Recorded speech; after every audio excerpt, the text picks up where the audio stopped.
David Copperfield. This is the story of a boy who became a man not by fortune or favor, but by perseverance and heart. His name was David Copperfield. David was born in Blunderstone, Suffolk. His father died before he ever saw him, and his mother, kind and gentle, raised him alone. Their small house was bright with love until she married again.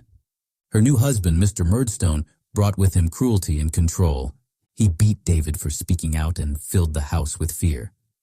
David's mother grew silent, her spirit crushed beneath her husband's stern hand. One night after another punishment, David bit Mr. Murdstone's hand in defense. For this, he was sent away to a boarding school where the cane ruled and laughter was forbidden. At school, he met James Steerforth, charming, clever, and confident. David admired him deeply, not seeing the vanity behind his charm. Then tragedy struck.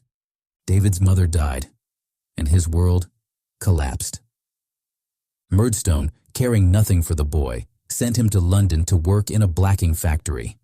There, among rats and barrels, David pasted labels for pennies a day. He was a child, but he felt old, abandoned, and invisible. At night, he slept in a cold attic and dreamed of home.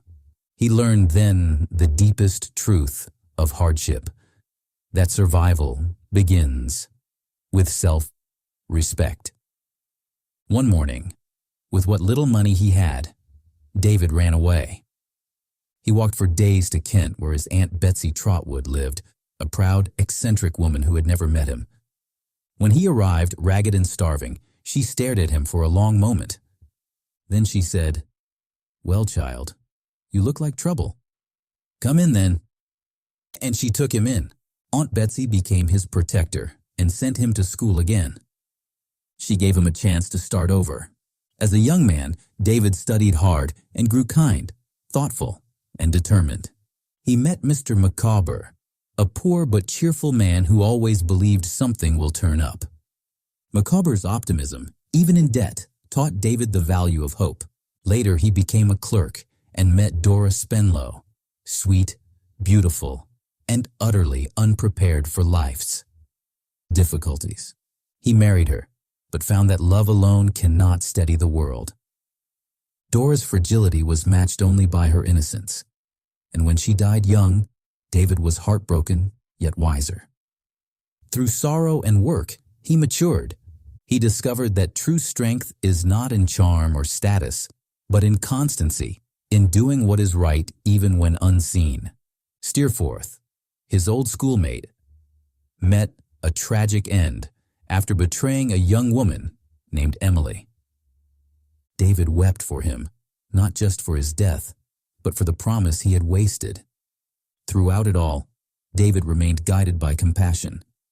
He rose from poverty to become a writer, using his words to tell the truth about injustice and humanity. Years later, he found peace with Agnes Wickfield, his childhood friend, patient and wise. In her, he found not passion alone, but partnership. Together, they built a quiet happiness founded on respect and trust. In the final pages of his life, David looked back and saw that every hardship, every sorrow, every wound had shaped him into what he was meant to be.